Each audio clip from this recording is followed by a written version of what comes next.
there, group. Welcome back to Saturday Fright Theater. I'm your host, Erik William, and tonight we have got a true slasher type movie. It's 1973's Scream, Bloody Murder.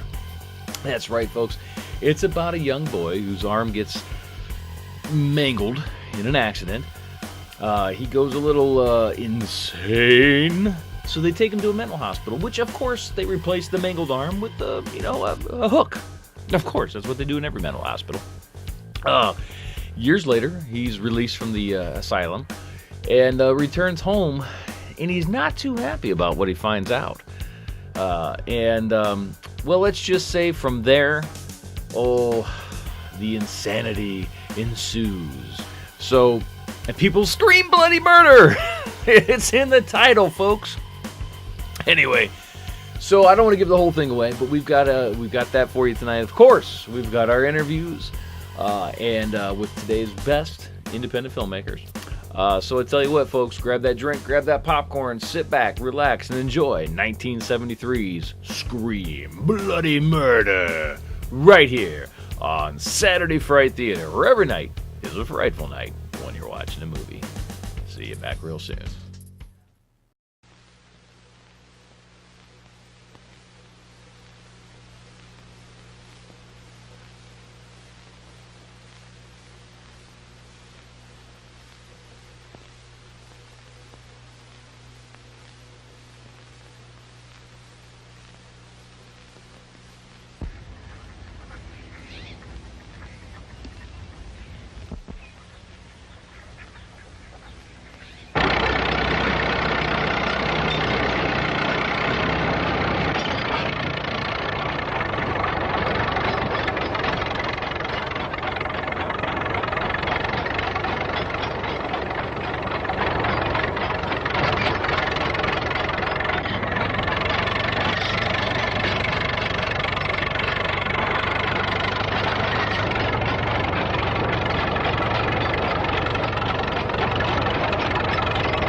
Coming along just fine, son. Of course, I still haven't made enough money to get up there to visit you. But Mr. Parsons says that maybe by Christmas we can save up enough. I don't know what I would have done without Mr. Parsons' help all these years since your daddy died and you got hurt. He's been a real savior to me. I know he's looking forward to the day when you come home just as much as I am. You and Mr. Parsons are going to be such good friends. I just know it. Mr. Parsons.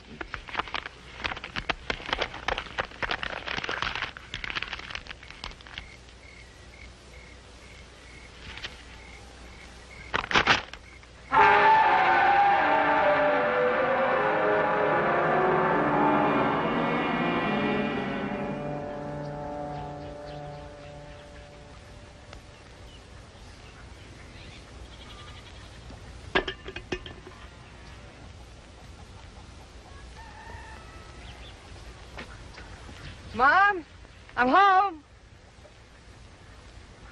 Mom?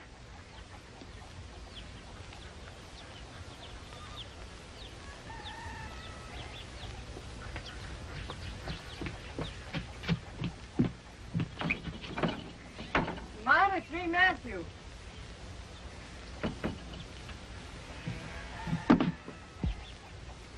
Mom? It's me, Matthew. I've come home.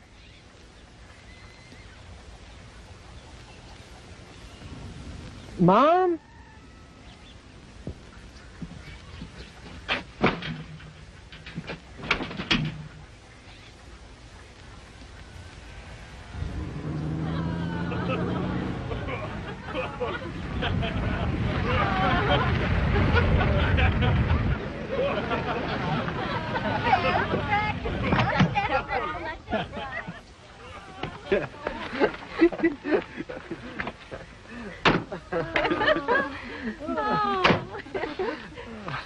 Well? Yep.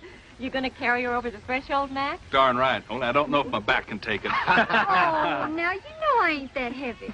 Well, you two do make the handsomest of couples, I do say. Go on. Come on, Blanche. Let's leave these two lovebirds be on their first day as man and wife. Oh, do you have to go? Call me tomorrow, Daisy. Tell me everything. Come on, Blanche.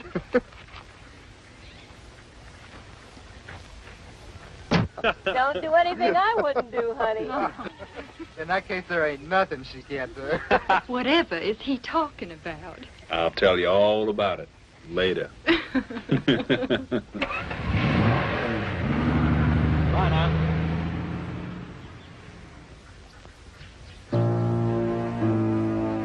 Happy? More than anything. Come on.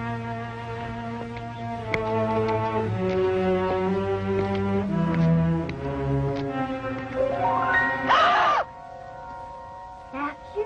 When'd you get home, son? Don't you call me son. I You didn't tell me you were coming home. We would have... I'm home now, Ma. Oh, and I'm glad, too, son. Only you frightened us standing there like you were. We You thought... went and got married, Ma. Matthew, he's... Well, you can call him Daddy now, 'cause him and He's me... not my daddy. Come on now, boy. We can be good Now, friends. you just stay away from me. Stay away from me and my mama, too. You hear? Matthew, he's my husband now, your new daddy. You shouldn't talk to him You that. married him. I went to the hospital and they gave me a claw like some freak and you married that man. Because I love him. No, you don't. No, you don't. No, you don't. Look here, boy. She doesn't love you. I won't let her. Matthew! Let him go, Daisy. Just let him go. He'll be all right. But he's my boy.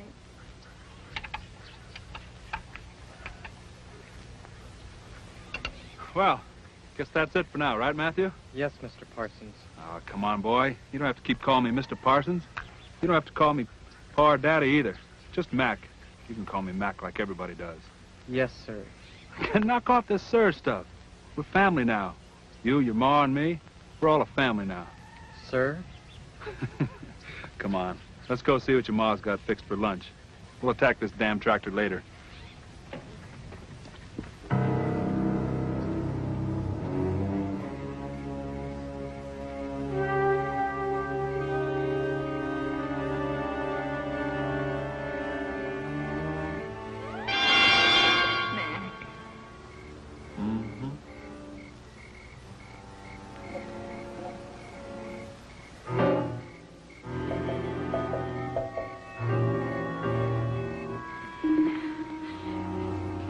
Shouldn't we be doing this kind of thing in our own bedroom?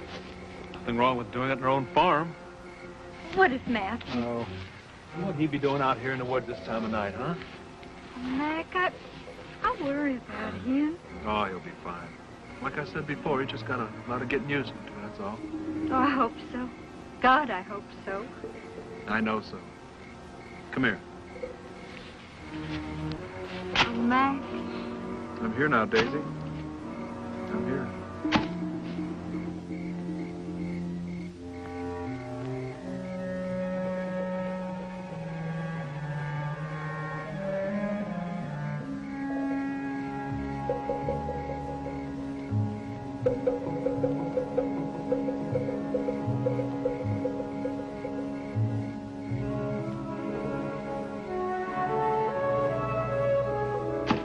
Whoa.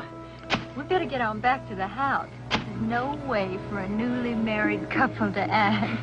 Well, then. You gotta wait for me there, hon. 'cause I gotta check on that damn cow and see she didn't chew through a rope again. I'll wait for you. I'll just be a minute or two.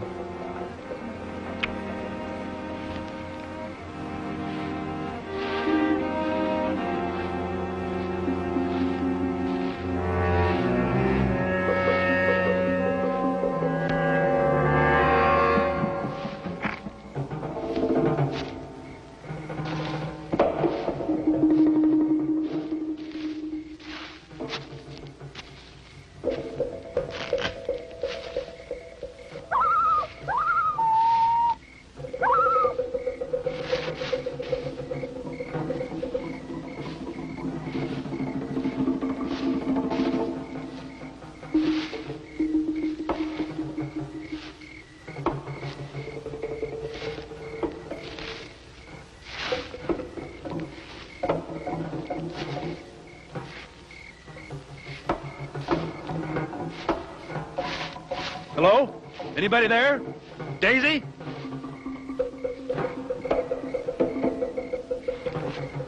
Hey, who's there? Anybody there?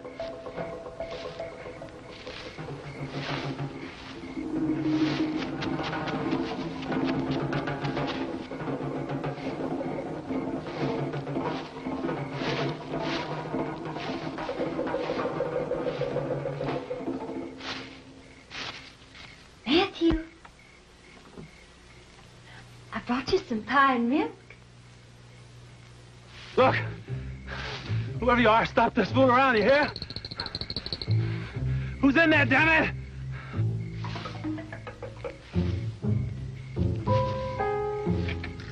Matthew, you here?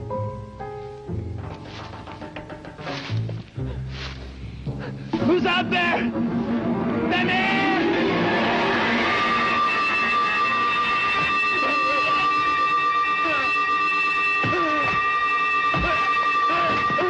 Help me! Help me, please! Help me! You?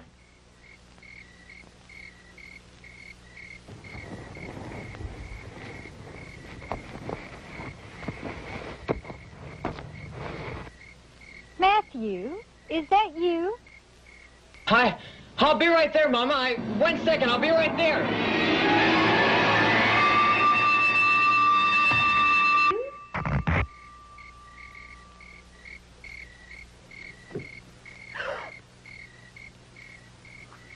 Good Jesus Christ. Mama? Don't look, Mama. Matthew. I didn't want you to see this, Mama. Matthew. It's all right. I took care of everything. We're free. Oh, my God, Matthew. It's all right. It's all right. Oh, my God, Matthew. No, Mama. Mama, please. Listen to me. Listen to me, please. Please, somebody help me. Help me, No, please. Mama, no. Please, don't hurt me. I'd never hurt you, Mama. You shouldn't have married him, that's all. I didn't need another father. We didn't need him. I needed him. I loved him. No. No, you didn't. You only loved me. You and me. We didn't need nobody else, Mama. Nobody. Please. Now he doesn't have to touch you no more. I wanted him to touch me. No, you didn't. You didn't want him to touch you. You hated it. Please, no, no. You hated it. You hated it. You hated it. I'll kill you for it.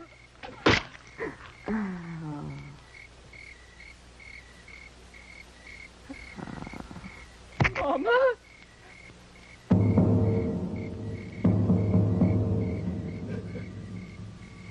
Mama!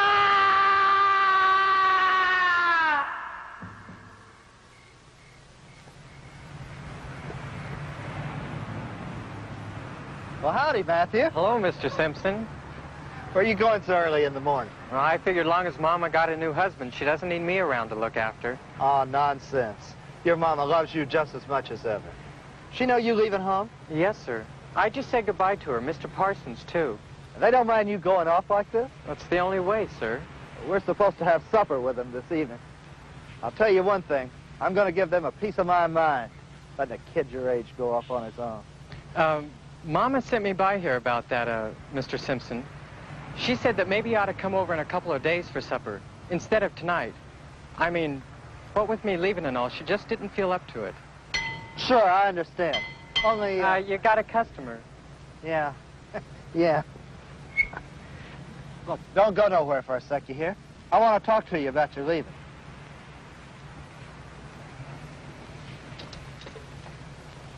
Fill it up? $2 worth, and forget the front. Right.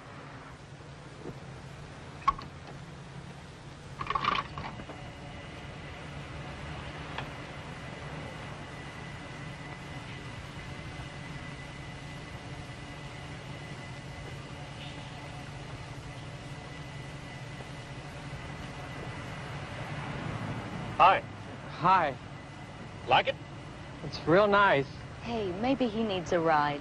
Sure. How far are you going? Well, as far as I can get, I guess. Well, get in. We'll take you as far as you can get. Thanks. That'll be $2 even. $2 even. I see I can't talk you into staying. No, you can't talk me into staying. Ready to go? I'm ready when you are. What's your name? Matthew, what's yours? Brenda. He's Lex. Hi. We're on our way down to L.A. Our honeymoon trip. We eloped last night. You two just got married? Anything to get her mother off my back. You know how mothers can be. I'm not sure what you Hey, mean. he's the first person who knows about you and me getting married. Congratulations, Matthew. No. Congratulations to you.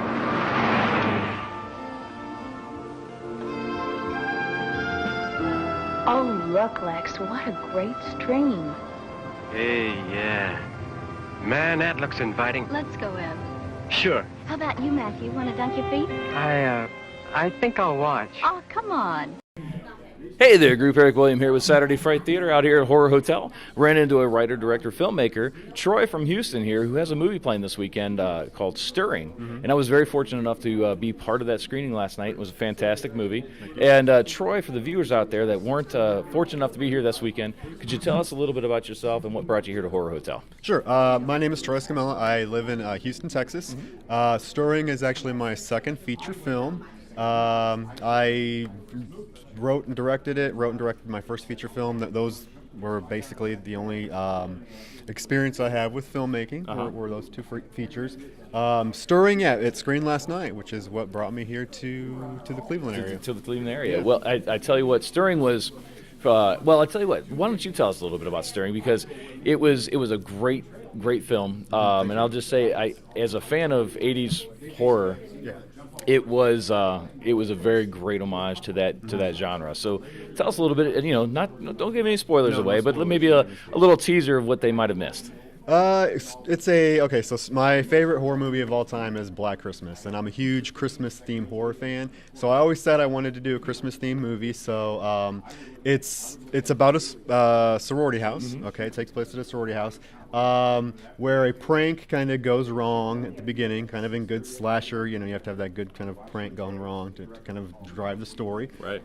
And flash forward 10 years later, and a group of the sorority sisters are planning their annual holiday party, Christmas party, and it gets interrupted by Mrs. Claus, a killer Mrs. Claus. Instead of Santa Claus, it's a killer Mrs. Claus. I think that's what I really enjoyed about it, because you don't see a whole lot of the Silent Night, Deadly Nights. Yeah. They're out there. There's always, or even Freddy, Jason, Michael. There's always male killers. Yeah. And that's what I think I really enjoyed about this, is it was Mrs. Claus, and it was really awesome. It was like I said, it was really well done. It had it was a great cast, and they really played well off of each other. So yeah, they did. And which was kind of nice too, was really shocked me, and because she come on screen, you got Brink Stevens to play a role in this. Absolutely. And actually, it was a couple of other scream queens, or another scream queen. Eileen Udy from My Bloody Valentine from the 80s, yeah. So, which that's huge. I mean, Yeah. it's for for people that grew up on the 80s, the Scream Queens, and to see that, and which my brain went off last night, so I couldn't remember My Bloody Valentine, and I was like, I can't wait till I won't say that I can't wait till the movie's over, but I got to ask. I said, what was she in? My Bloody Valentine, The Dead Zone. She did Dr. Quinn, Medicine Woman for a few seasons. So it's absolutely amazing. Well, I'll tell you what, and I know you've been on the festival circuit now for a while. Actually, just won Best Director, wasn't it? For at the Crimson Screen Horror Film Festival. So congratulations, thank man. You, That's again very well deserved. No, thank you. And it was a shock. It was it's a great festival, and the competition was out of this world. So I was there just to enjoy seeing the film with an audience that really had no expectations, because. Up until this point, really the only people that have seen the movie are people that are like friends and stuff that are going to be like, oh yeah, it's great. Right. But when you see it with people that have no background knowledge or anything, just going into it, with novice, they have nothing about it. It's kind of cool to see the reaction. What was also kind of neat, we talked a little bit in the Q&A last night. This film was actually filmed in June. You said in Houston. And in case you don't know, folks, it's hot down there. It's about 110 degrees. We were filming in June. It was. 110 degrees out, I think, with the heat index and humidity. And here I had the actors outside in Christmas sweaters, and that was tough to get them not to look like they're drenched in sweat. Right? Yeah, and have to make them look like they're cold and stuff. But it played off well. And honestly, walking through it, it was shot well enough that you really couldn't tell. Like a lot of places, you'll see movies that are. It's shot in June, clearly June. It's Christmas time. But you got away with the cinematography was wonderful, and it really came across. There was never a doubt in my mind that it was shot during the holidays season. So that's good, because I begged for Christmas decor for months leading up to the filming. My bedroom was filled with Christmas decor. I couldn't even sleep in my bedroom, the weeks leading up to filming. But it was just full. But no, that was the point. Is if it's going to take place, like I did not want to. If I'm going to do a Christmas movie, I don't want it has to look like Christmas. Right. So really, my goal when we were filming it was I want something Christmassy, virtually in every shot of the movie. Yeah. Whether it's in the background, whether it's something the character is wearing, that was really important. So I don't think every shot we succeeded, but I think it's a very festive looking movie. It really is. It came across well. Well, I'll tell you what, before I let you go, let's talk a little bit. Where can we find more information about yourself and maybe more about Stirring? Social media is my big. That's kind of my big platform that I use to promote the film. Stirring has a Facebook page. Just type in Stirring, it'll probably come up. That's where I try to post all the festival screenings and whatnot that are coming up or that have happened. And my personal Facebook, people can look me up there. I basically use it for film promotion. Well, fantastic. I tell you what, Troy, I won't keep you any longer. I do appreciate coming in here. Absolutely. Thank you so much for being on the show. Sure. We're going to get you back out here to Horror Hotel, okay. And we're going to get you guys back to the show right here on Saturday Fright Theater, where every night's a frightful night when you're watching a movie. Thank you. Sure you won't go in, Matthew? I love Dream. Come on. Here's a good spot, honey. Oh, I wish we had bathing suits. Come on, Matthew, you won't melt. See? Hey. Come on, get your circulation going. No, come on in, Matthew. It's too good to be true.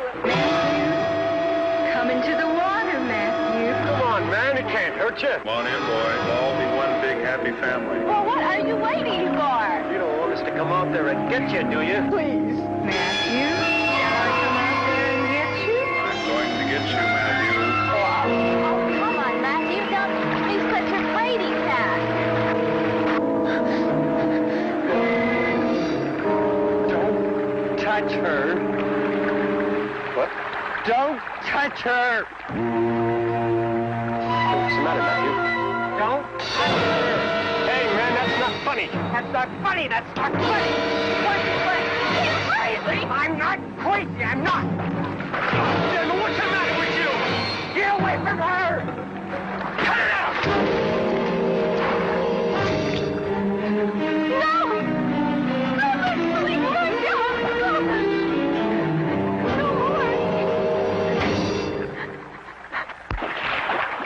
Lord, he can't take any more. I only did it for you, that's all. So we could be free. Now he doesn't have to touch you no more. Oh, my You God. see that, don't you? Don't you? No. Please, don't hurt me. You don't have to run away from me. I only did it for you, that's all. No, please, don't hurt me, please. You see why I had to do this for you, don't you? Huh? Don't you? Please don't. Don't you see why I had to kill him, Mama? Don't you? I'm not your mother. Yes, you are. You're my mama, and you love me, and now we're free of him. We're free. I'm not your mother. I'm not. You're joking me. I'm not your mother. Why do you say things like that?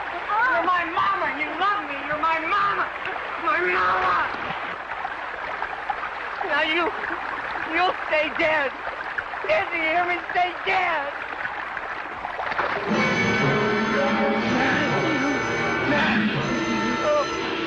No.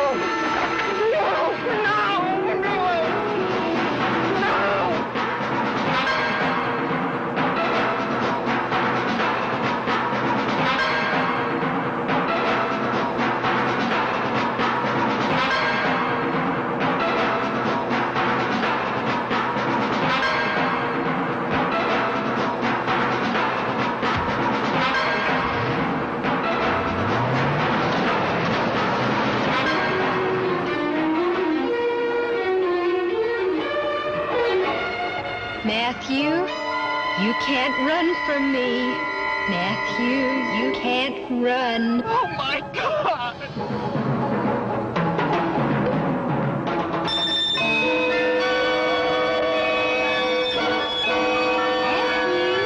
You can't run from me. Matthew, you can't run. Come on, boy. We'll all be one big happy family. You can't run from me, Matthew. I'm your mama. You can call me Pa, Matthew. Matthew, you can call him Dad. It's Lou Dad. Come on, boy. You shall I come and get you? Can't run, boy. You can't run. Shall I come and get you now? I'm going to get you, Matthew. Going to get you now. Get you, Matthew.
Hi.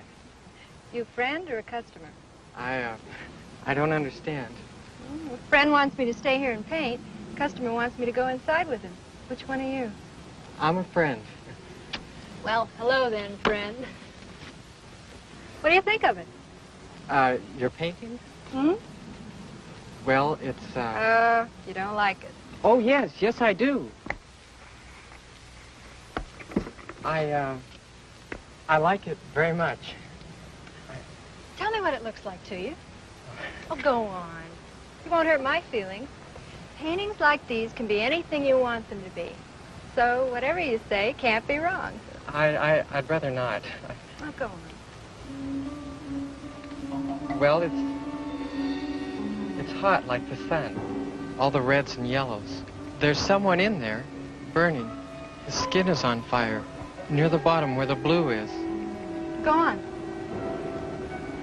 He's trying to get out of the painting. He's in terrible pain. He's being punished by the sun.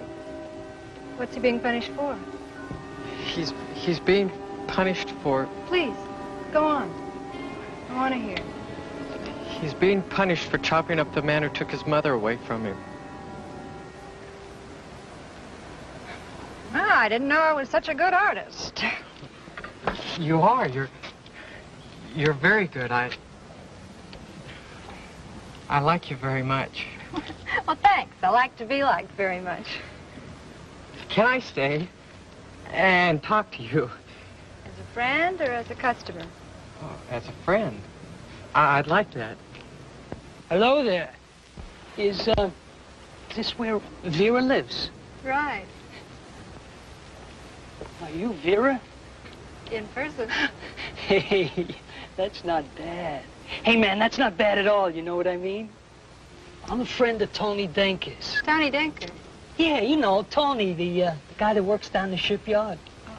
Hey, you know, it's a funny thing, too. I was supposed to sail this morning, but, well, my ship won't be ready, and... So?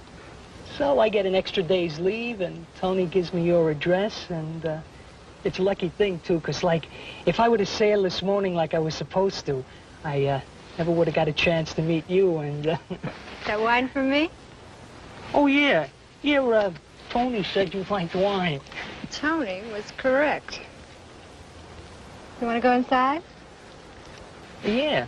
Yeah, sure, look, what about the kid here? Oh, he's cool. He's my friend. Oh, yeah? Well, let's get it on then, huh? I'll go find us some glasses, huh? Help yourself. Don't go in there. Don't go in there, please. Hey, don't ever tell me what I can do. I don't know anybody, any explanations. Please, I'm sorry. Hey, don't you have more than one glass in here? I gotta go in now. I have to. I'm still your friend. Then maybe I'll see you later. Okay, friend? Okay. Are you coming? Hey, why don't you, come and lie down over here by me and, we can drink our wine out of one glass, huh? Beautiful. You know, you got a nice body, you know that, Vera? Thanks, Admiral. Come on over here and, we'll make ourselves comfortable. You know what I mean? Anything you say.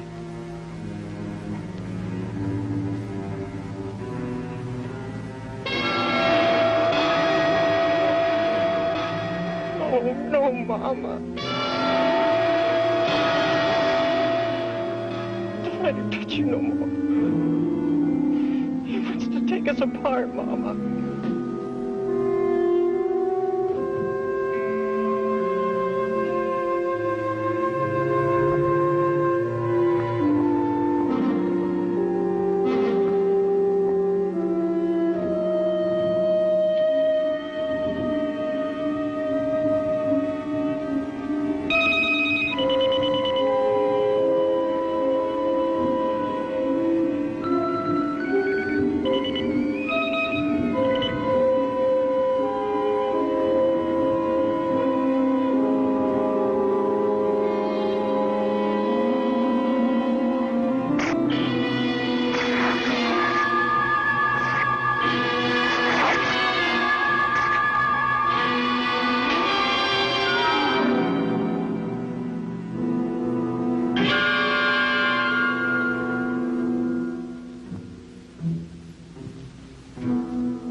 Say, I gotta remember to thank Tony for your address, you know what I mean? Hey!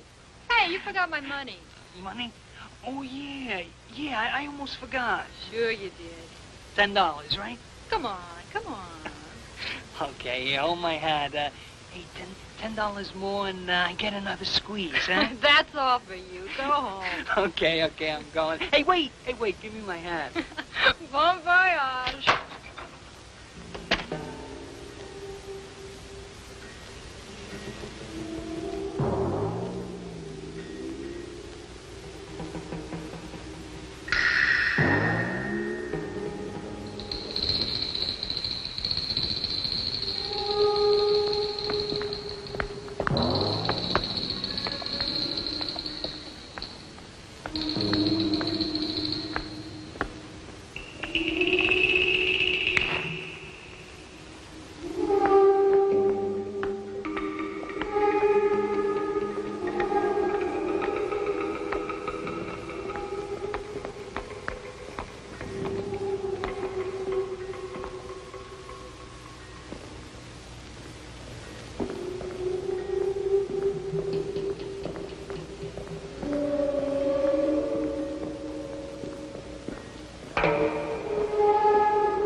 Hey.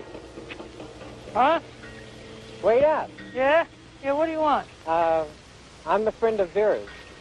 Oh, yeah? Oh, yeah. Yeah, the kid. Hey, kid, your friend, Vera, she's pretty hot stuff, you know what I mean? She only does that because she needs the money. She doesn't like you. She hates you. Oh, yeah? Well, that's a pretty funny thing, you know, because, like, when we were making it in bed together, I got the idea she liked me a lot. You know that? Look, she said you forgot something. I was to give it to you. I did? What'd I forget? This. Huh? Oh, you little mother.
Hey there, Group Erik William here with Saturday Fright Theater out here at Horror Hotel. And I found a couple of fabulous ladies here that I have had the pleasure to work with a few times and gotten to know over the couple of years here. And it's a pleasure to see you guys here. And tell you what, for the viewers out there that don't know you, let's take a second, introduce yourselves, tell them who you are, and what brings you out here to Horror Hotel. Start over here. My name is Crissy Kolarik, and I am the Executive Director of the WildCard Casting and Productions. And I am Lynda Sansa, and I am the Talent Coordinator. And that's WildCard Talent is WildCard Productions, right? Yes. And you guys have got a kind of a foothold here. You've got a talent agency. You're finding talent for people. Tell us a little bit about that and where you guys are based and how people can find out more information about you. WildCard Productions has a casting division, and we cast talent for film, print work. We have models, actors for commercial as well. So if you need talent of any kind, we have all shapes, sizes. We have a niche market. So if you have a need for talent that may not be traditional, we do a lot of character actors and specialty talent. So if you need someone maybe that's a little person, or someone that has an amputee, someone that has a lot of tattoos or piercings, someone that's extremely overweight, or someone that's extremely tall, anything specialized, we can help you with the niche market of talent. And we also help find talent for live performance as well. Murder mysteries, Oh, wow. if you're looking for other live things, not just film or commercial. Oh wow, I didn't even know that. That's fantastic. Lynda, tell us a little bit about what your role is. You said talent. What was it? Talent coordinator. Coordinator. Yes. So- I really enjoy paperwork, so I get to put you guys all in the computer. I get the emails. I get to add you into the database. I like paperwork. But you do more than paperwork. I know that. So I know you're behind the scenes too, helping people. Find out, maybe that right role. I know you Yes. helped me when I showed up, because believe it or not, I actually auditioned for something, and which I can't believe I did it, but I did it, and you helped me that day, and it was fantastic. Yes. It was a friendly face to kind of see at the door. I didn't expect it, and it was pretty awesome, and I thank you for that, and so. Tell us a little bit. I know you guys have projects you're working on. I know there's always something you guys are working on. There's 48-hour film festivals out in the area. You guys know we've got the Summer 48 coming up. And so tell us a little bit more about yourselves now, and maybe what you guys are doing personally. Well, we partner a lot with the film community. We have friends that are on other production companies, and it's amazing how we intersect. So we have our own projects happening, but we also work together and we share the responsibility. So sometimes I'm in front of the camera, sometimes I'm behind the camera, sometimes I'm producing or writing. So it's an amazing film community here in the Northeast Ohio area. So not only am I working on my own things, I love to support other filmmakers and friends that are doing projects in the area as well. Which is amazing. I've been very fortunate. I've seen you as an actress. I've seen you behind the scenes, and it's been a pleasure just to kind of watch you work. So it's kind of fun. Lynda, how about yourself? Working on hopefully Crissy's upcoming project, Granny Panties. Yes. You're gonna definitely want to check that out. It's gonna be a lot of fun. And then the next 48-hour film project. Looking forward to that. So. Yeah. We've got lots of stuff in the works, and you mentioned Granny Panties, which I'm kind of glad you got us right in there. And so I that's the beautiful segue. Tell us a little bit about Granny Panties, and I know we've got a shot of it here on the table, Yes. but tell us a little bit about what's going on That's there. our next project coming up for filming. We're in pre-production right now. I got sidetracked. We were supposed to be filming in June, but I actually ended up picking up an unexpected documentary, which is the first for WildCard casting at WildCard Productions. We have 2 documentaries on the slate between now and September, so it's a little bit of a different market. But the Granny Panties film, I'm the writer and director and producer on Granny Panties. It's sort of a non-traditional, mildly inappropriate comedy about some middle-aged women that get wrapped up unexpectedly in the secret underworld of panty selling. And it's not the little string bikinis that you might expect, but they, with the help of a washed-up stripper and a techie guy with a shoe fetish, they work together to build this empire. So it's sort of a life-changing film for these women. The best part is it's women focused, women written. The actors are mostly women. We have the middle-aged women that are represented there, often not represented in film. Right. And also a lot of character actors. My character actors are my favorite to work with. There's a lot of people out there that are very talented that are often overlooked because of their size or because of their age. So giving them an opportunity to be showcased and having a really fun time doing it. So we'll be in pre-production now, filming sometime in August, and hopefully this time next year we'll be doing the festival circuit. So fantastic. And well, is there anything else? I tell you what, guys. First of all, thank you so much for joining us here on the show. It's been a pleasure. I think I've tried for a couple of years to wrangle you guys onto the show. I think we've talked a couple of times here about it. So thank you so much for joining us. And is there any last parting words, anything that you'd like to share with us? We're on Facebook. You can find us at WildCard, one word, WildCard Casting on Facebook, and also wildcardcasting.com.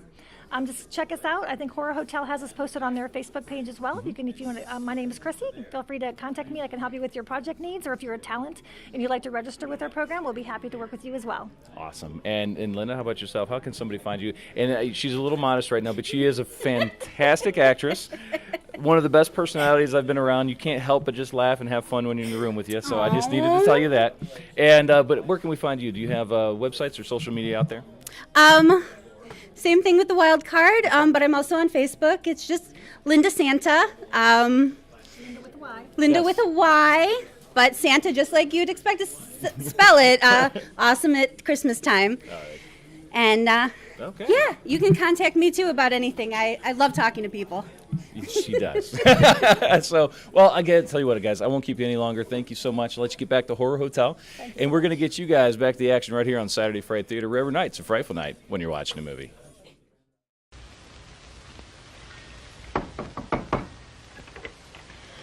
Yes? Oh, it's the friend, right? Right. Change your mind? Decide to come for business? I don't do that kind of business. Neither should you. As I told you. I know. You don't owe me any explanations.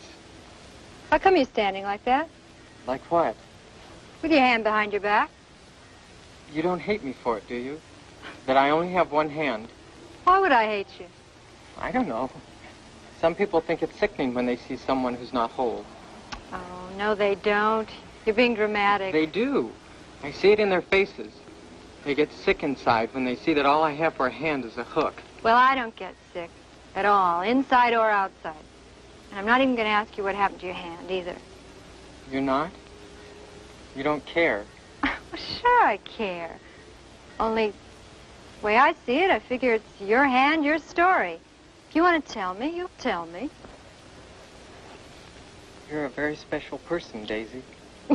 Well, thanks. But my name's not Daisy, it's Vera. I'd like to call you Daisy. Is that okay? Sure, it's okay. If you tell me why you have your hand behind your back. I brought you something. A present. You did? What is it? Well, Show me. Show me. Here. Oh, you frightened me. I thought you were going to stab me with that thing. I'd never hurt you, Daisy. Where did you get this? It's mine, isn't it? Yes. I waited for you to finish before with the sailor. And after you went in, the sailor cut up your painting and took your painting knife. I followed him and asked him for it, told him it was very important to you, and well, finally he gave it back to me. I only wanted you to have it back, Daisy, that's all. Sailor cut up my painting? Yes, I saw him with my own eyes. He was bad, very bad. Yeah, I guess he was. You should never see people like that, like the sailor anymore. They're dangerous, very dangerous. Well, they have money. They keep me going. You know what I mean? I have money. Lots of it. I have enough money so you'd never need to see those men anymore. Sure you do, kid. Honest, well, my father's very rich. He owns lots and lots of things, farms and oil wells and machinery. We live in a big mansion with servants. You'd never need to take money from anybody else again except me. Look, I've heard every line in the world a dozen times each, especially that one. But You want to stay my friend? Yes, I do. Just don't hand me any bull. You stay a nice little boy, and I'll stay Vera, who throws it down for a couple of bucks, okay? Then you'll let me come here and visit you. If you stay out of the way. You know what I mean? Yeah, I know what you mean. I gotta go in now. You need a place to stay the night. Of course not. I told you, my father's very rich. Okay. Spare me the details. Good night, friend. Good night, Daisy. I'll be back to visit you. I'll be here.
Yes?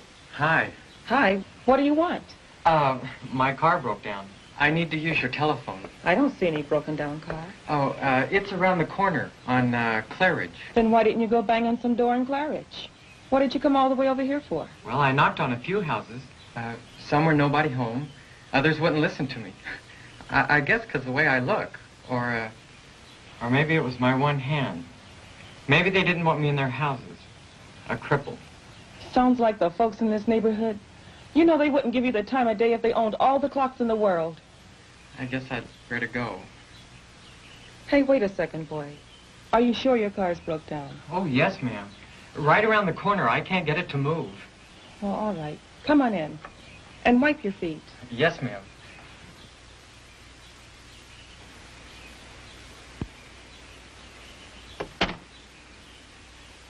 The phone's in the kitchen. Just follow me. Yes, ma'am. Bridie Lee, who was that? What was at the door? Nothing, Miss Anatole. Just a young man who needs to use the phone. Young man? What young man? Bridie Lee? Come on. But the lady upstairs. Screw her. Come on.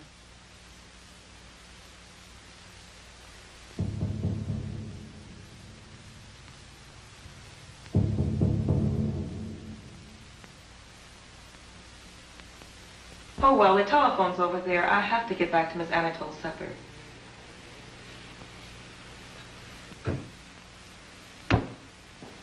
Well, are you going to call about your car or not? Oh, yeah, sure.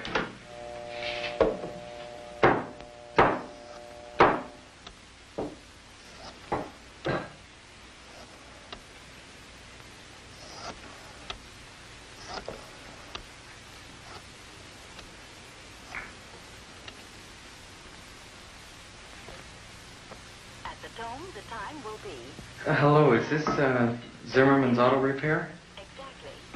Yeah, let me speak to Mr. Zimmerman, please. No, I'll wait. Thank you. 32. Zimmerman's with the customer. It'll just take a second. It'll take all day. It doesn't bother me any. The time will be. Bridie Lee? Bridie Lee? Oh. And 20 seconds. What is it now, Miss Anatole? The television. Come up and turn it on. But I'm doing something right now, Miss Anatole. Can it wait? My favorite shows are on now. Come up and turn this television set on. But Miss Anatole. Right now. Oh, crap. Hey, I gotta go up and... Hey, where'd you... I'm sorry, lady. I need the house. Oh, God!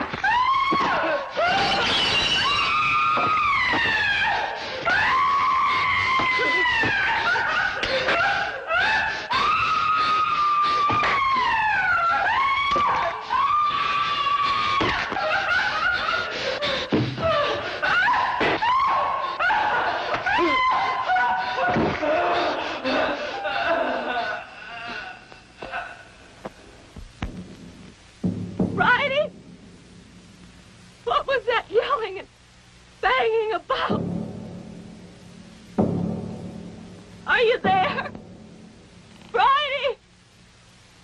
Bridie Lee, I demand to know what's going on in my house. Oh, God, Bridie, please answer me.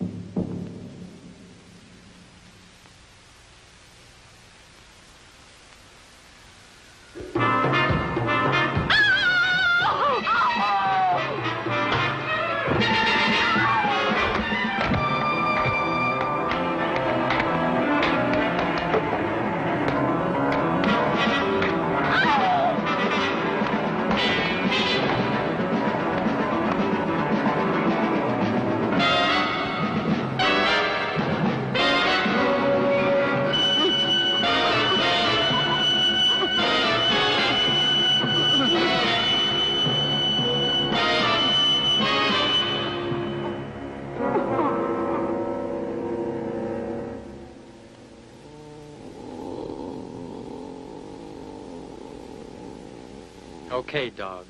Come with me. You're next.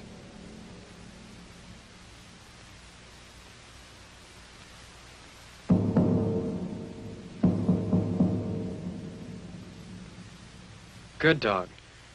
It's a fine dog. Good dog. Come on.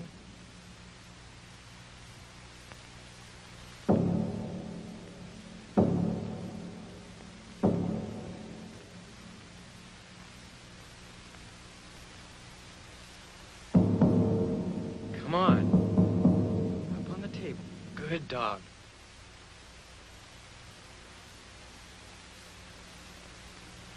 Good dog. Come on. That's it.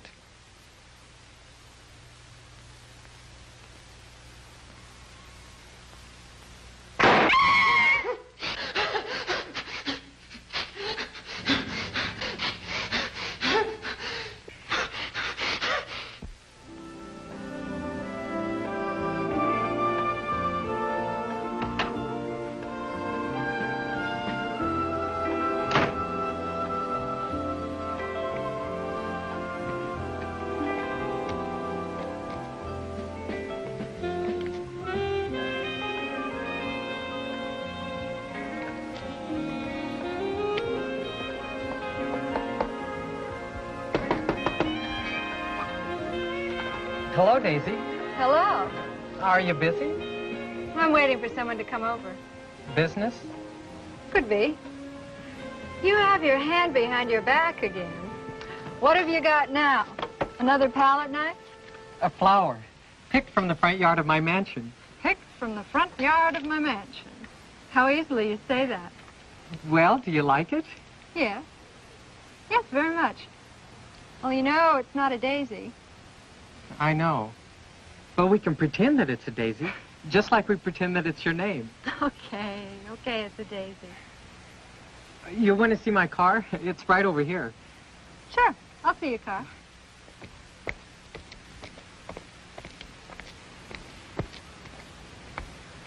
Wow. I didn't know there were any of these jobs still around. Then you like it? Like it? It must be worth a fortune. I told you I was rich. I told you. And I have enough money to take care of you, and you never need to see those men anymore. Hold it. Slow down. Okay, so maybe you are rich. But I never gave you the idea that I was for sale, did I? No. But I only It's a very nice car, and you're a very nice boy. But take it easy with the owning me stuff. Okay, friend? Okay. If you let me take you for a ride in my car, to show you my mansion and to show you that I really am a rich I person. got it. So this is what it's like to ride in style, huh? Fantastic, isn't it? It's a very expensive car, you know. There are only a few of them left in the whole world. No kidding. And my father owns 3 more, just as valuable. And wait till you see the mansion. That's really expensive. It costs millions. Come on. Millions? And I've got a special surprise waiting for you when we get there. I did it all by myself, just for you. What kind of surprise? Oh, you'll see. It's the last thing I'm going to show you in the mansion. I'm saving the best for last. But you didn't even know I was coming with you today. Sure I did. That's why there's a surprise for you in the house. Don't I even get a hint? It has to do with the fact that you're such a good painter. It has something to do with my painting, and it's the last thing you'll show me in the house. Very nice. We could have big dinner parties here and invite all kinds of interesting people who don't get to come to houses like this. We could. Yes, if you'll move in here with me. Just as my friend. Oh, we'd have a lot of fun, Daisy. No.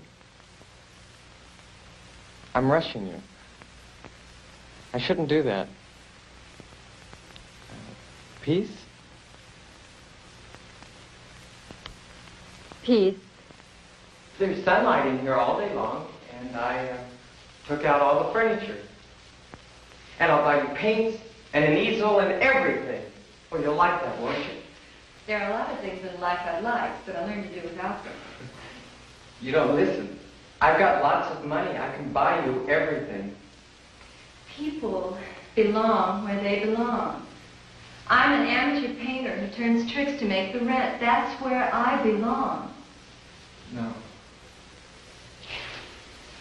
No, you don't. You're better than that. You don't need the dirty money from the sailors and the guys who touch you. It's a way of life. You get so used to doing things one way, it's not so bad anymore. I couldn't stay here with you. It wouldn't be my home. No.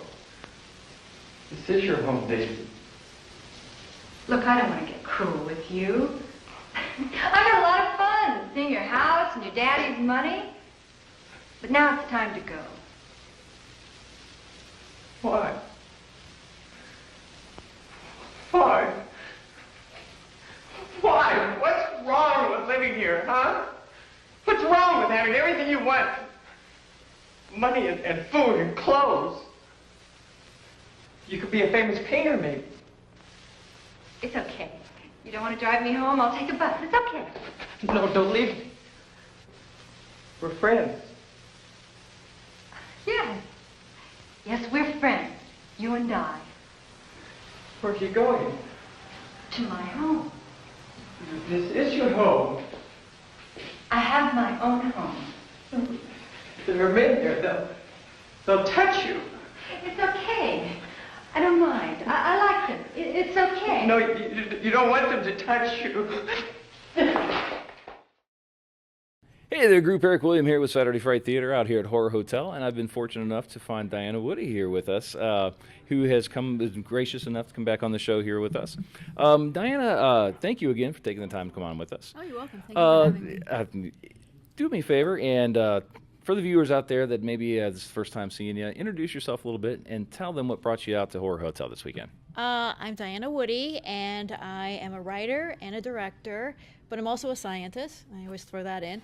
And I came out for You've Got Text, which is my thriller, and for At Your Disposal, which is my dark comedy. Well, and I was fortunate enough to check out At Your Disposal. I missed the You Got Text, right? You Got Text. And I missed it by that much, but fantastic. I tell you what, from what I saw anyway, and from what I've heard, both screened very well and did very well, I should say. And At Your Disposal was funny. I probably shouldn't have laughed as hard as I laughed, but I did. It was great. It was very well written, and I like that you kind of even said that you threw that in there. You're a scientist, because if you didn't know it, watching the movie, some of the dialogue in there was thrown in, and I absolutely loved it. Knowing that you're a scientist, it helped. It brought through. Tell us a little bit about maybe what were your inspirations behind the At Your Disposal. We'll start there. At Your Disposal is a story about a couple who just imagines what's going on. A lot of times you hear noises from the other room, either apartment, if you live in an apartment building, and they build up in their mind what it could possibly be, because there's strange, loud, thumping noises from the garbage disposal. And then it has a bit of a twist after that. It does have a bit of a twist. But yeah, we don't want to give the twist away, because you have to get out there, you have to find it. Now, if I'm not mistaken, this was the premiere for the premiere for At Your Disposal. What's next? What other festivals are you going to down the road? I have it. It's going to be showing at the Action on Film Festival in August, and also Scare LA are the ones that I know of next. So. That's nice. Scare LA, that's a good one. Well, can you tell us a little bit about You've Got Text? You've Got Text is a thriller, and it's about a man who marries a wife after his first wife dies, and there's an age difference, and he thinks that she's going to get along well with his daughter, but they don't, and she has a little secret. She's getting texts and from her lover, basically, and the daughter takes a kind of macabre approach to dealing with stepmom, who she doesn't like. So, so that's the dark thriller part. Right. Okay. And I tell you what, for people that weren't fortunate enough out there, we know you've told us a little bit about where At Your Disposal is going to next. Any more plans for You've Got Text? What's the next step for those? You've Got Text is also going to be playing at the Action on Film Film Festival. It's been playing longer than this, so it's been at a lot of film festivals so far. But so it's kind of coming down to the trailing end of it. So I think I'll probably figure out if I want to put it on Netflix or thing you mentioned, Screambox. That might be a place for it, so that would be fun. And so I tell you what, let's if people out there want to find out more about you and about what you do, how can they find you? Well, okay, so I have a web page that's called Atomic Cat Productions, because I like science and I like cats. And it's called atomiccatproductions.org, not comic, org. And also I have Facebook pages for At Your Disposal, You've Got Text, and also a previous one I wrote, A Menacing Proposal, and that's actually on YouTube, so you can look at that one. Oh, is that one available now? Yeah, that one's available. Then do you mind if we share a little link with that, and I could Sure, go ahead, get that one going around? Because that was a great one too. That Oh, that was I love that one. In fact, I think that would have been like, I can't remember if that was exactly the second one I saw, but I remember seeing that one specifically. In fact, one of the same actors was in Yes, Randy Frank. At Your Disposal. Yeah, Randy Frank was in A Menacing Proposal, and he was also in At Your Disposal. So and he's a computer scientist, guy. So really? Yeah, well, we scientists like to do our art stuff.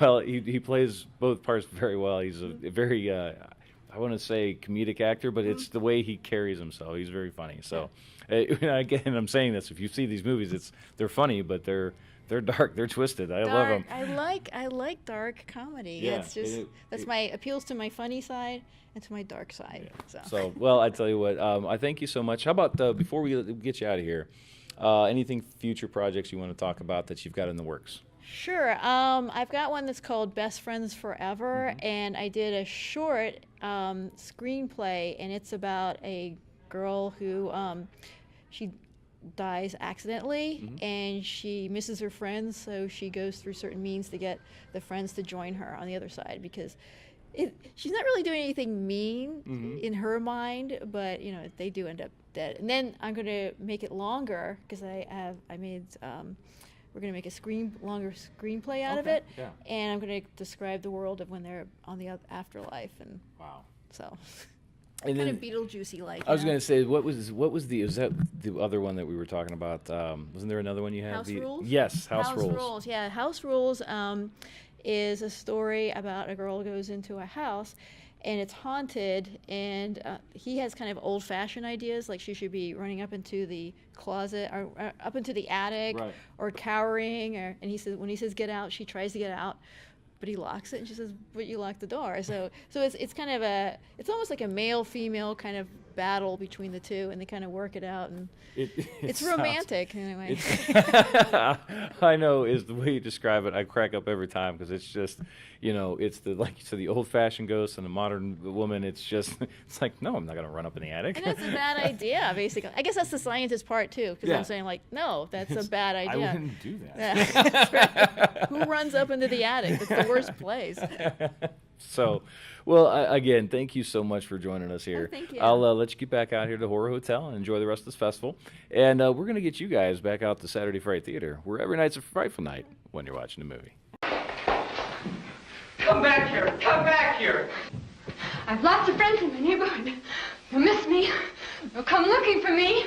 They won't know where to look. They'll look for a little while, and then they'll stop looking. And you'll be here with me forever and ever. Daisy, Daisy. No! No, you'll get used to it. I promise you. You'll learn to like it. No, please! No!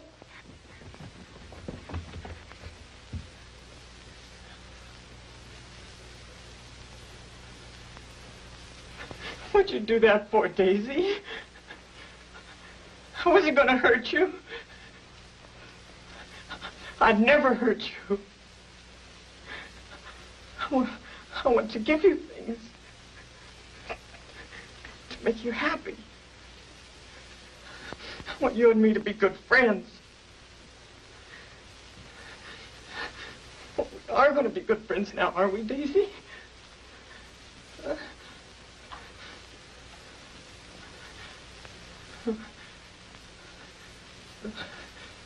Oh, you'll like it, Daisy. I promise you.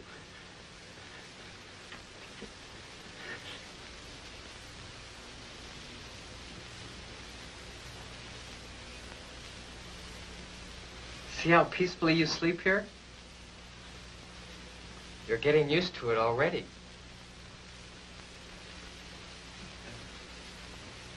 Now, don't you worry.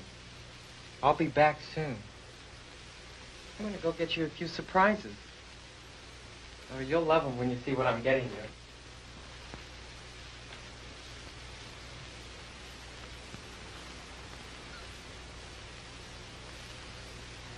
Don't try to get away, okay?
Now, what do you think of this?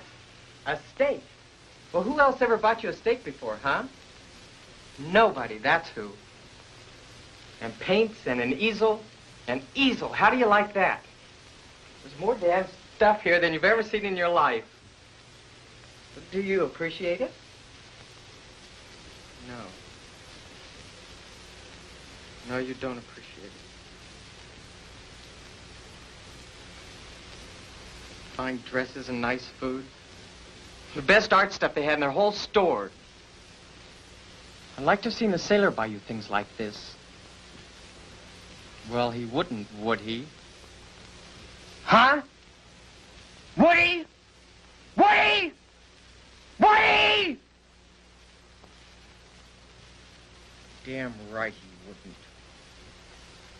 All he wanted to do was make you filthy. Touch you and look at you. Well, I'm not damn sorry I cut his throat for him. Oh, didn't I tell you I killed the sailor? Well, I did. I did it just for you. So we can be together, you and me. See what I do for you? I get groceries and clothes and art stuff and kill people. And do you appreciate it? No. N-O. But you will. You'll learn to count on me for everything.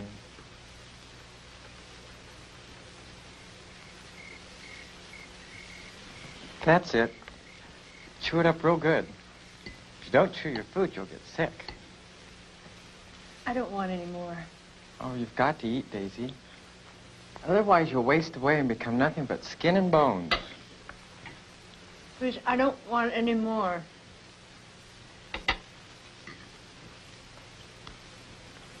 Eat. No. Eat, or I'll cut your tongue out of your mouth. You. Yes?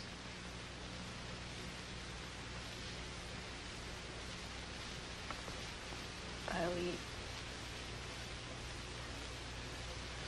That's nice, Daisy. I know you enjoy this food, don't you? That's it. Well, keep eating. You'll learn to like it.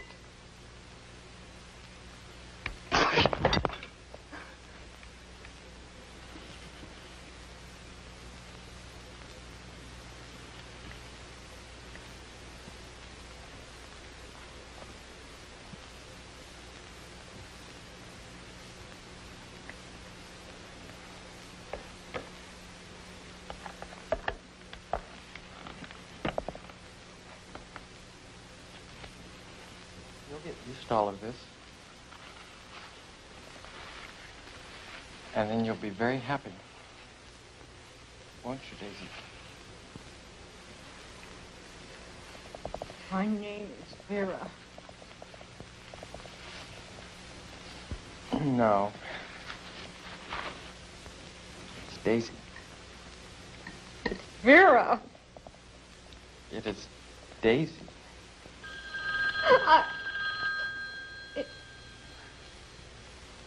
What's the matter? I think it's for you. Well, it's not. Would you like some more to eat, my dear? No? That's too bad. It's very good.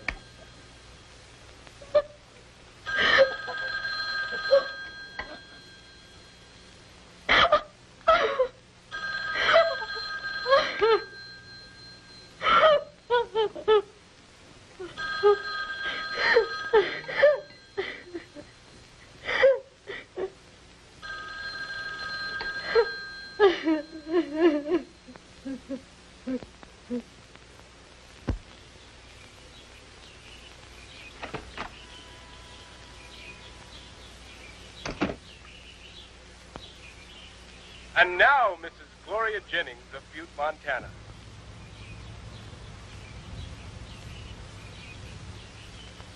The one on the right is definitely brighter.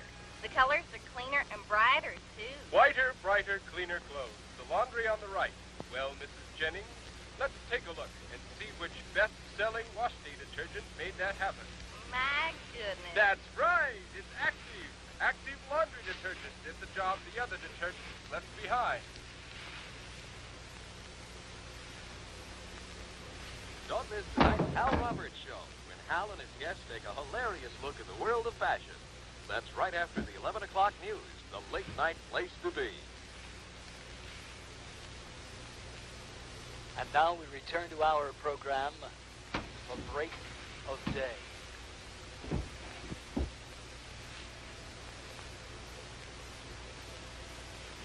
Judy? It's me, Judy. Can you hear me, darling? Judy, please. You don't know how we're all worried about you these months. Judy, please listen to me. Don't turn away like that. You've been just like a dog to us. Tearing us apart and back like this. Please, Judy, please.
Hey, anybody home in there? Does anybody in there want to buy any candy? I got mints and jellies and chocolates.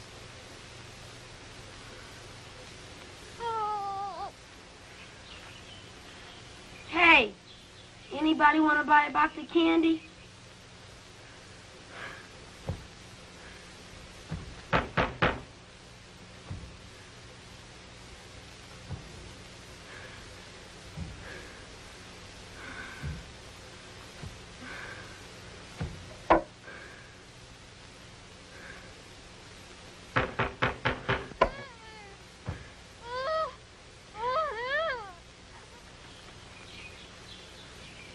Anybody home in there? Candy, get your candy. Anybody want to buy a box of candy? Candy for sale. Who wants to buy a box of candy?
Help me. Somebody help me. Oh. Operator.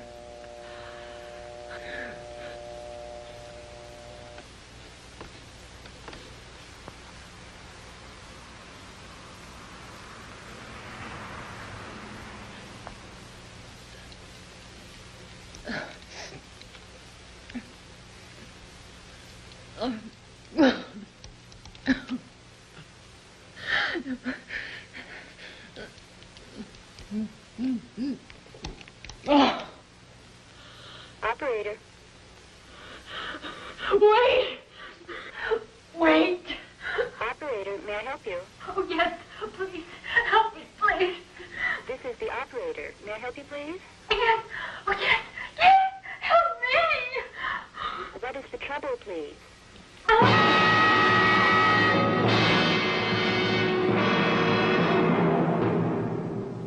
Hello? Anyone there? Hello? I'm sorry. Wrong number.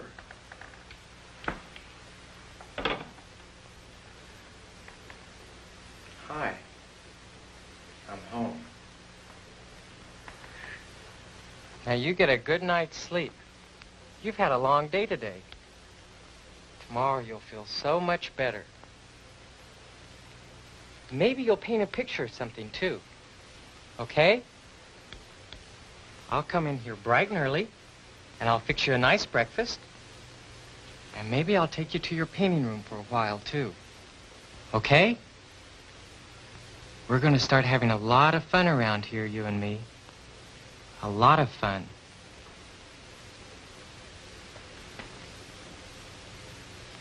Good night.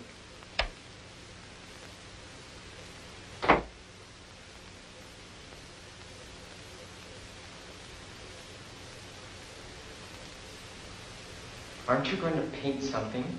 You said you'd like to paint more than anything. I don't feel like painting. Huh? What's that? I didn't hear you, Daisy. I don't feel like painting. Why? Why not? There's paints, there's brushes, there's an easel. You never had an easel before, did you? Huh? No. I never had an easel. Well, I bet you can paint very nice pictures with an easel. All you gotta do is try, Daisy. Try. I can't. Yes, you can. I feel like a dog on a leash. I know, Daisy. I know. But soon I'll be able to trust you. And I won't have to make sure that you won't run away from me. You'll be much happier then. You'll see. Matthew, I want to go home. You are home, Daisy. You are home. No. Don't you? Please! Please, no! Help me! Help me! Please! Please help me! No! Help me! Help me! Help me! Help me! Help me! Hey there, guys. Erik William here with Saturday Fright Theater. Out here at the Horror Hotel. We had to evacuate, as you saw from the interview with Mark earlier. We got kind of lost power, but fortunately, I was able to find Greg and Geoff here before we kind of evacuated the Horror Hotel here tonight. Guys, first of all, thank you so much for joining us on the show. Thank you. And if you could, please introduce yourself to the viewers out there and tell us a little bit about what brought you down here to Horror Hotel. My name is Geoff Jones, and I wrote a novel called The Dinosaur Four, which is a time travel thriller about 10 everyday strangers who get trapped in the past, and a few of them get eaten. And I'm here because I also produced an audiobook, and that audiobook I listened to on a road trip about 2 years ago. My family, my 13-year-old boy, my wife and I needed something to hear besides music.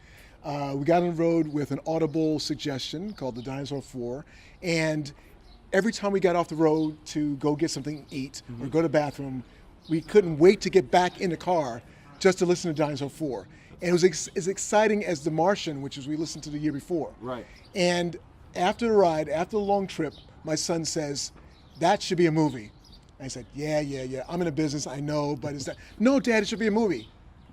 There's blood and the dinosaurs and the curse. I said, okay. I reached out on Facebook to see, well, maybe, this thing's probably scooped up by some network or some studio. Nothing. Okay. Reach out a little further. By the way, Mr. Jones, came out in 2014. No one picked it up. I'd be interested in maybe talking to you about. We did an hour-long talk. It's almost 2 years to this day. Yeah. And next you know, I'm hiring a lawyer. He's got a lawyer. We're negotiating. We get the contract together. I take the audio book. I take the book. I turn it into a script. Right. Greg's script has won first place in the sci-fi category here at Horror Hotel. Yep. It's semifinalist in another big competition right now and doing well. We so now just putting together a package to start pitching to networks. Unfortunately, my normal job turned it down. I work for HBO. I do documentaries. I didn't think it was their kind of thing anyway. Right. But that said, they've given me carte blanche to go out and seek attention elsewhere. Yeah. Money, a home elsewhere. Yeah. And so now over the next number of months, I'm putting together the package, and it's great.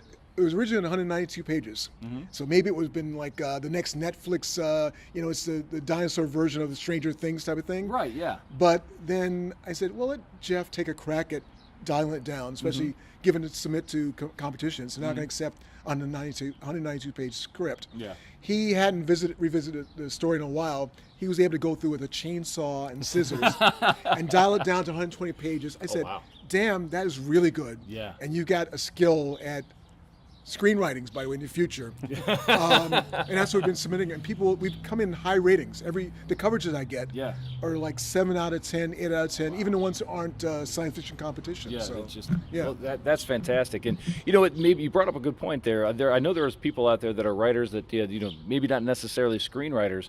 What was your mind process when you went in there and to dial that down?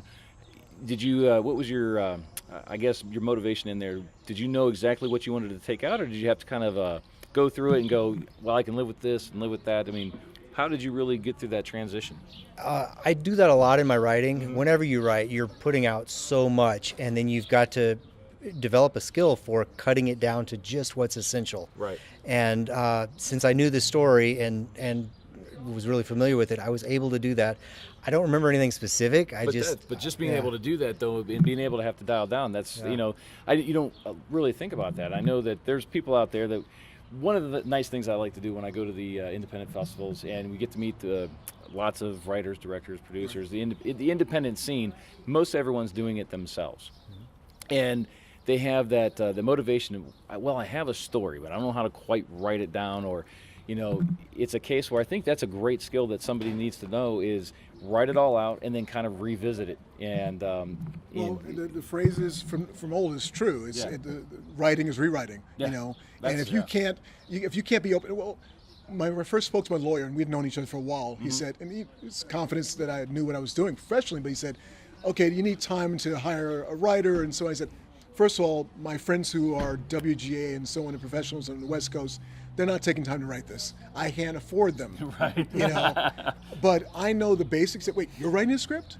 I said, not to say you couldn't. Right. I said, but the thing is, I'm going to be open-minded enough to criticism, constructive criticism, to rewrite it. Yeah. And so I've been going for that in terms of rewrites and saying, okay, I'll take it with a grain of salt. And that was the thing. He said, preface this with, everything I say, throw it the hell out if you don't agree. Right. Say screw you if you don't. He optioned the film rights, so it's his to do with what he wants. And I'm happy to let it go. I still got the book out there that's mine. So well, that's the great thing about a book. Yeah. And one of the things I'm jealous of is you as a author of a novel as opposed to a screenplay. A screenplay is supposed to mean a blueprint for a building, right? Yeah.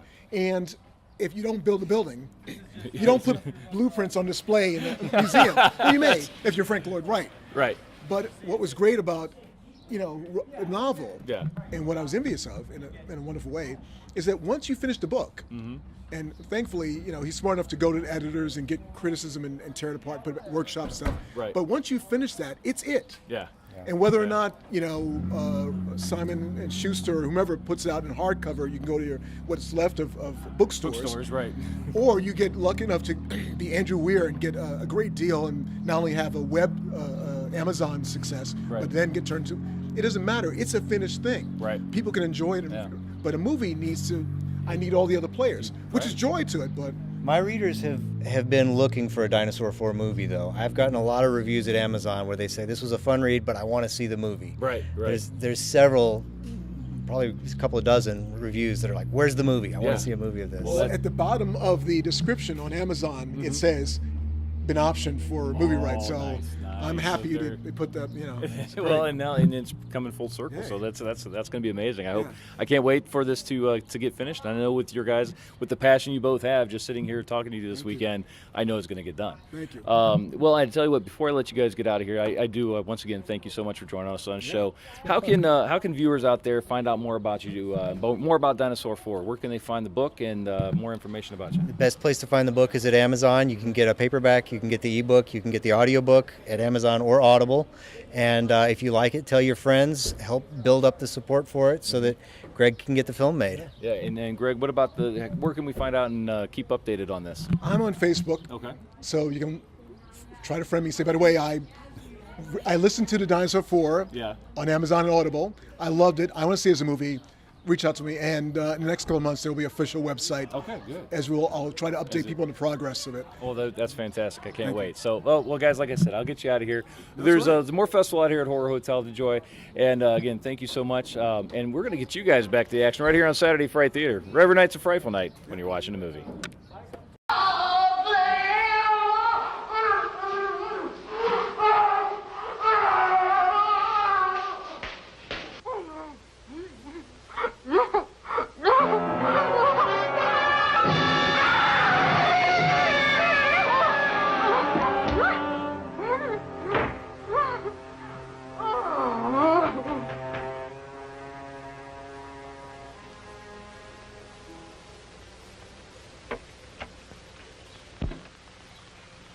Who are you?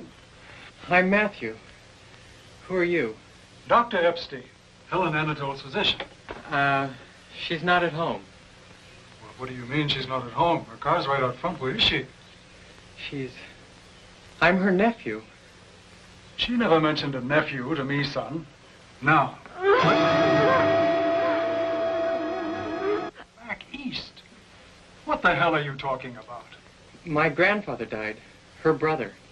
She went back east to the funeral in Maine. And you? She asked me to come here and watch the house.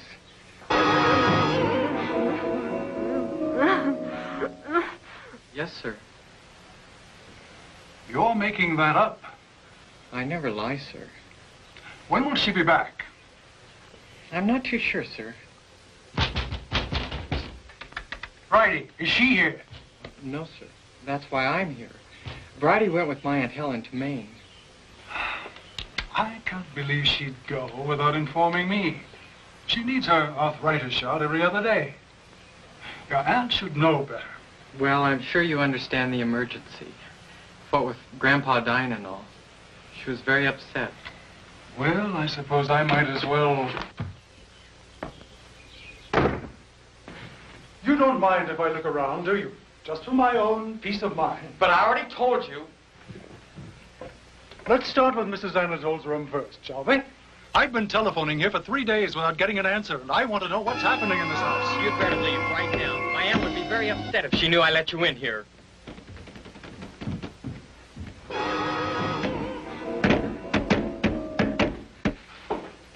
What was that? It was the dog. It was the dog in the kitchen. Sounds like it's coming from down there, for Christ's sake. Look, mister, you can't just come in here and... I want to know what's going on here.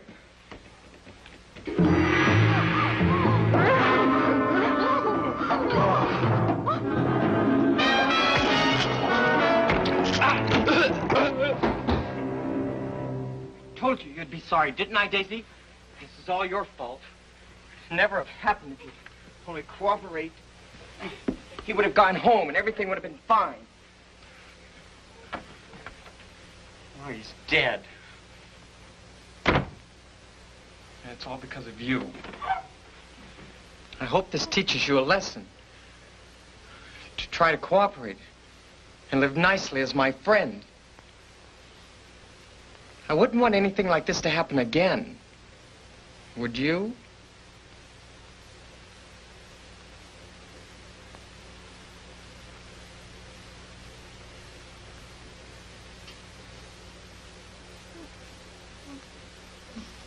Good.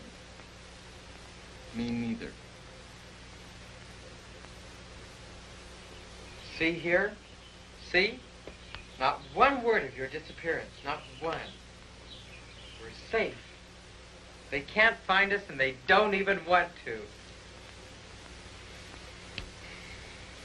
It's just you and me, Daisy. We're free. No one will ever bother us again. Right? Right, Daisy? Right. Right. Yes. Very right. Matthew? Hmm? Matthew, I haven't had a bath since I've been here. Yes? Well, maybe I think I'd feel a lot better if I had a nice hot bath. I've been wearing these clothes a long time. Matthew? How do I know this isn't a trick? To try and get away from me? You could take all of my clothes and leave me nothing but a towel to dry with. I couldn't run away without clothes. I don't know. Well, then you could watch me while I take the bath to make sure I don't try anything. No, I don't want to. I mean, I don't think it will be necessary. All right. All right, Matthew, I don't have to take a bath. All right.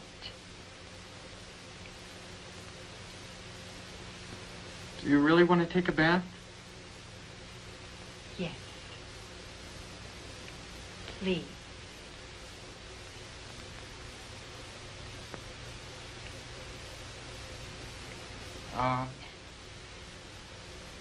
What would it hurt if you took a bath? Right? Yes. You better hand me your clothes like you said you would. Don't you trust me? No, I don't trust you. Hand me those clothes. Sure. Vera's clothes coming up. I'm sorry to have to treat you like this, Daisy, but until I can be sure that you won't try to leave me, I have to. You understand, don't you? Of course. I understand perfectly. It's good, because I... Here.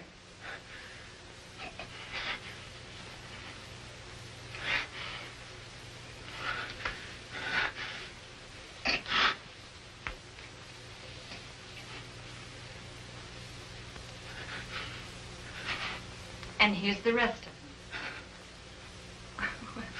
Well, take it already, Matthew. Take it. You said you wanted the rest of my clothes. This is all of them. Take it, Matthew. Take it. God damn you.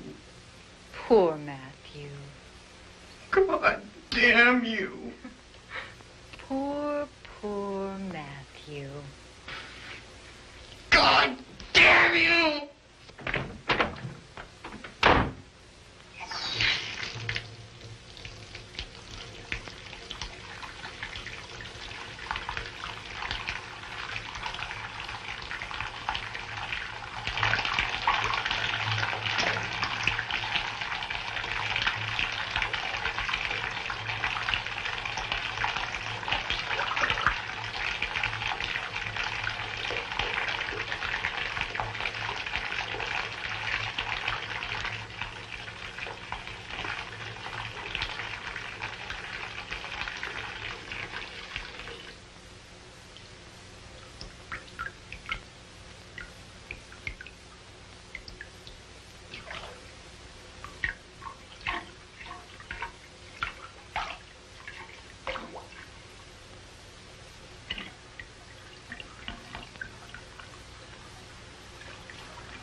Matthew, What?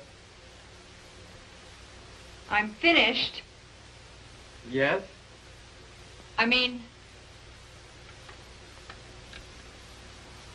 I thought you might like to know when I was done. Oh, yeah. Yeah, sure. Well, Well, what? what happens now? Now, we go back to the bedroom and you put on one of those things I got for you, and then I tie you up again. It's your mansion. And, don't try to run away or anything. Who's running?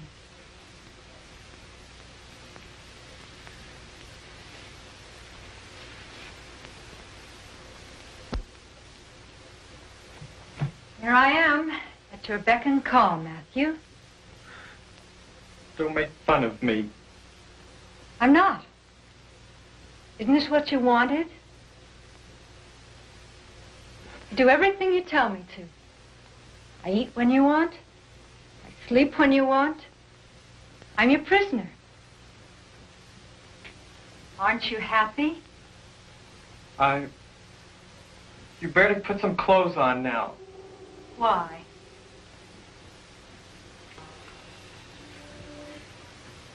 Don't you like me without clothes on, Matthew? It's just that I think it's better if you get dressed now, that's all. Other men like me without clothes on. I don't like those other men. I want you to get dressed.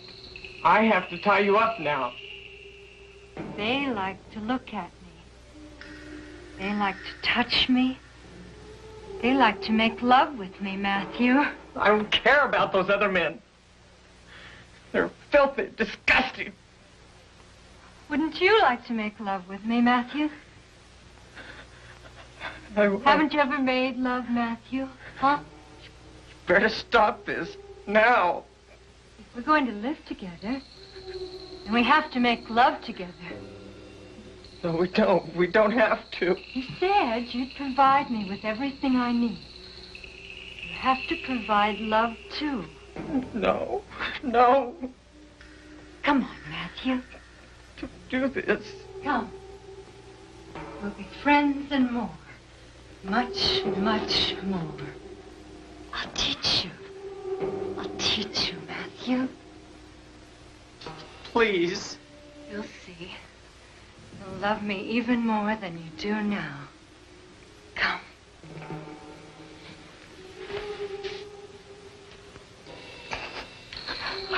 I'd better stop. No more. Don't you like it?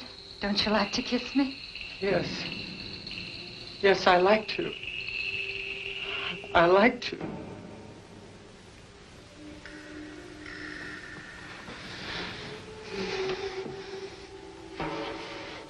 That's it. Kiss me. Kiss me. See? I can provide for you. I can. I'll make you very happy, Daisy. Very happy. Yes. Yes. Yes, Matthew, yes. What have you become? What's the matter, Matthew? What's the matter, Matthew? You're hurting me, Matthew. Why don't you die? Why don't you stay there and leave me alone? Leave me alone. No. Leave me alone. No, Matthew. Matthew. Please.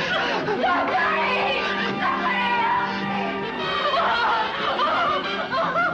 Oh my God! Help me! Help me! Somebody! Help me! Help me! Help me!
Hey there, group. Welcome back to Saturday Fright Theater. Well, you made it. You made it. Just keep saying you made it. So, and hopefully you're not screaming bloody murder from watching Scream Bloody Murder. But anyway, folks, you made it through the movie. How about those interviews? Thank you to our guests. Couldn't have done it without you. Folks, if you're out there and you happen to be an independent filmmaker, reach out to us, email us, contact us through Facebook, find us. We would like to help share your stories. Whether it's interviews or just being able to screen your features, whatever you've got, folks, we would like to help you out. Check us out on Roku if you haven't already. We've got our own channel, Saturday Fright Theater. Plus, check out all the TPG channels on Roku. There's lots of them, folks. Find them. Just enter in TPG, and you'll find it. Anyway, it's been a pleasure tonight. I hope we can do this again real soon. And just remember, folks, it's all fun and games until somebody loses an arm. No, that was just in the movie. Sorry about that. Anyway, well, folks, we'll see you next time right here on Saturday Fright Theater, where every night's a frightful night when you're watching a movie. See you next time.